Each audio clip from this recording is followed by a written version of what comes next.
try! I'll just ask firstly about the vice captains. Was that an easy decision?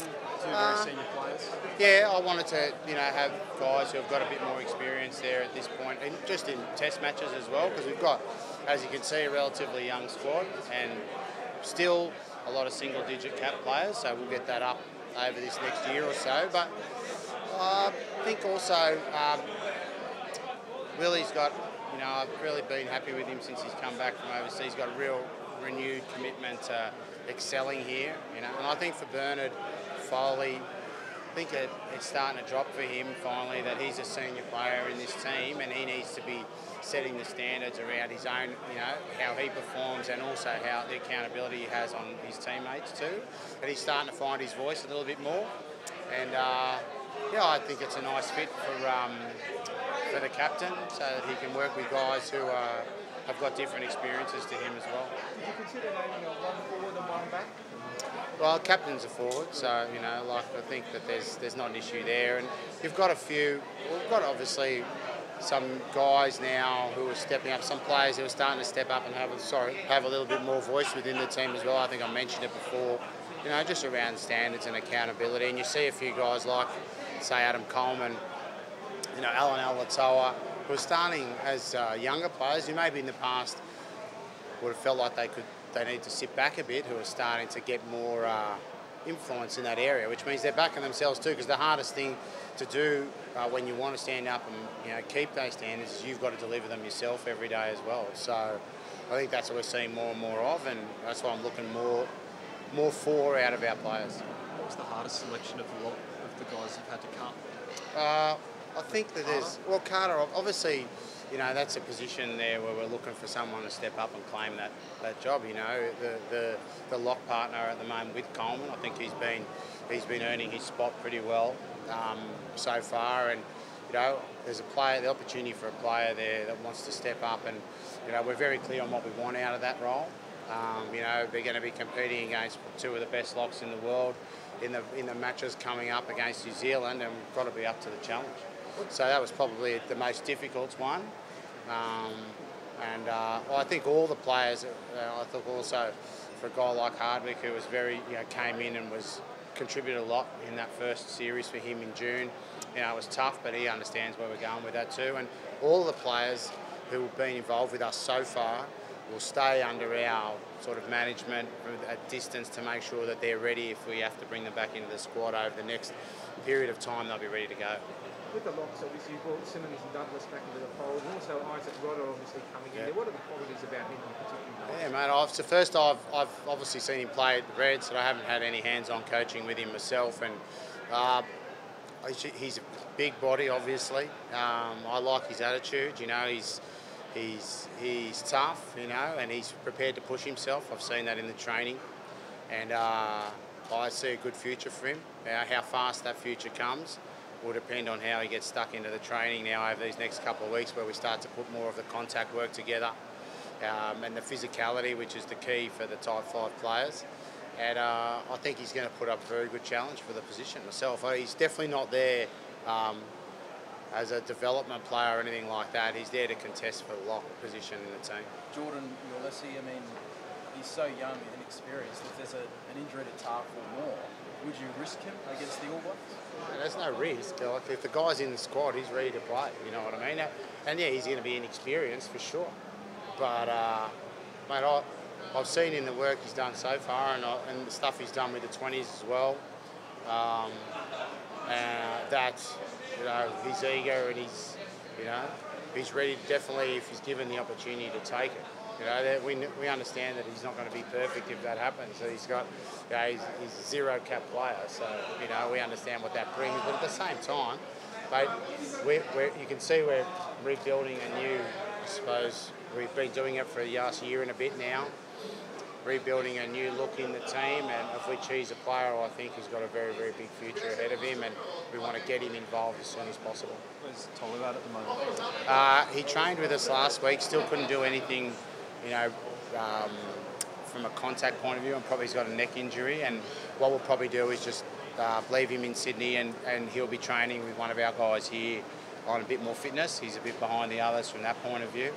And then when he gets up to the level we think where we can bring him in and start contributing at the team level. We can't be carrying anyone in the team who we don't think they're going to be able to go as far as the work rate's concerned. You know, I think he needs a bit more work under his belt to get up to that standard before he comes into the team environment. What's the update with Seth?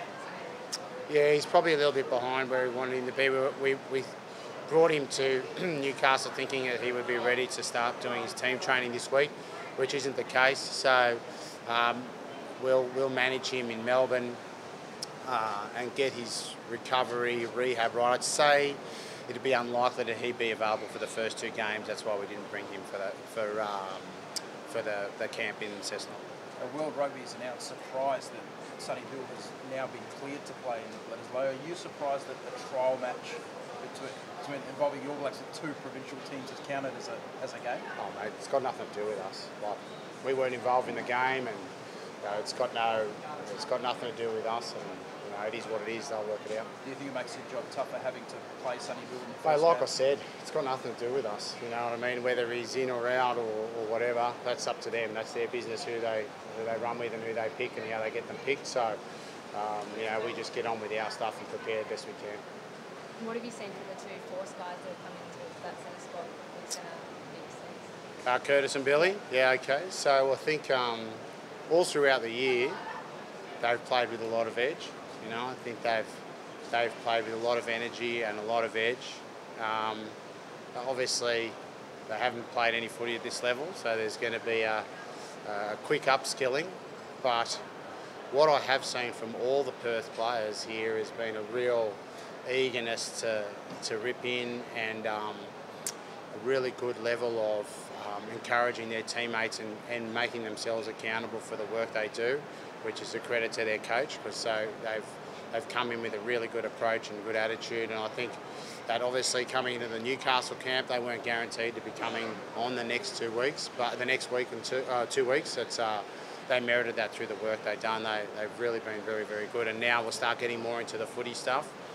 We'll see where they sit around selection. Does that surprise you? What? Their attitude coming in, or their... No, it doesn't surprise me. That's just, I don't want to say it as a surprise. I want to commend when I think it's a good job's been done. And I think that's all those players. Peck Cowan, I thought he was unlucky to miss out because he worked hard. Tetra,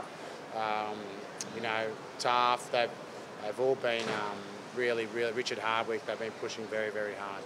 How much do you think this squad was selected on, Super Rugby form perhaps? We've seen 6 Brumbies in the squad, but I mean, obviously a lot of new faces there too. How much have you rewarded Super Rugby form?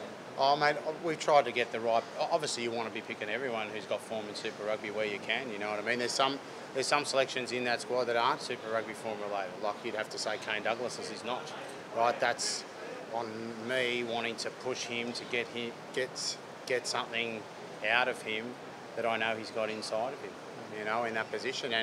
But then I think with a lot of those selections of those guys we were just talking about, yeah, they've had good Super Rugby form, but we're going to need to turn that form into another level, you know what I mean? That Super Rugby form, is in the past now. It's not going to give us anything when we turn up on the 19th.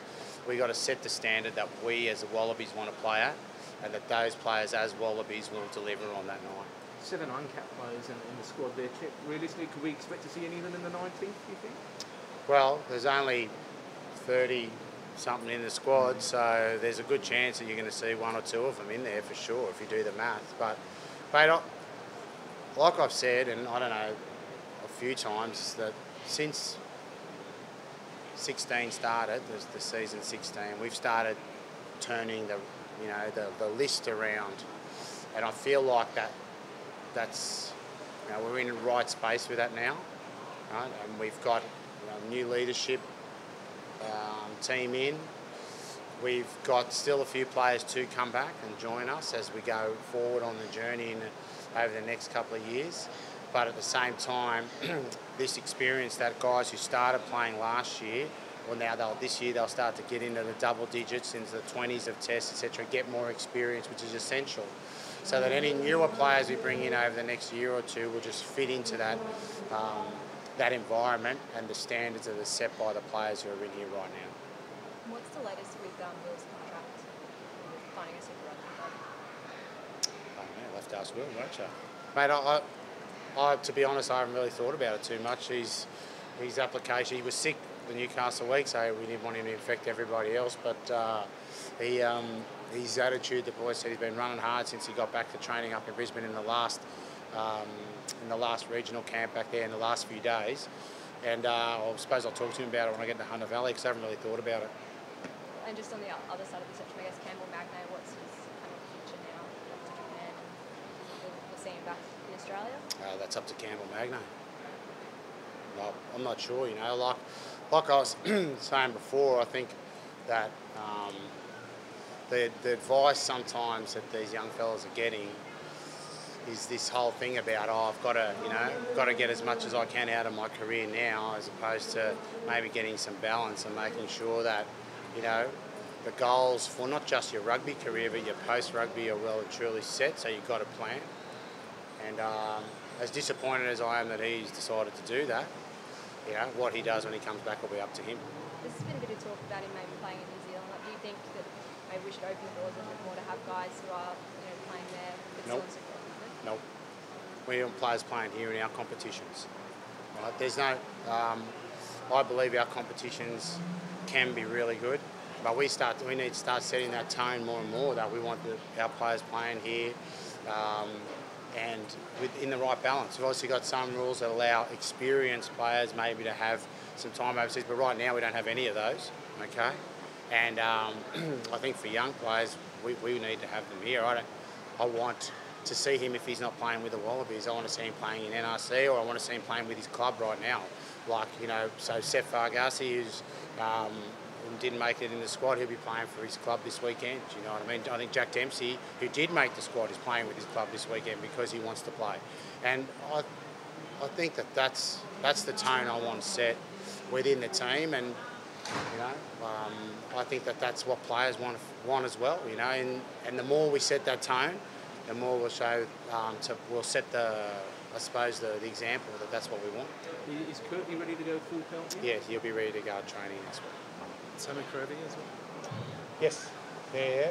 You know, I think his pecs come back pretty nicely now. We'll probably manage him back into the contact side of things, but full training. Yeah.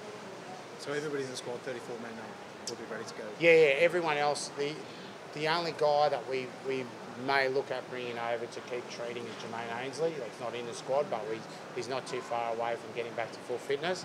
So if he was available for the second game, we might consider bringing him over and just to treat him and make sure we get it right. But apart from that, no, everyone who's coming is ready to go. That's the idea.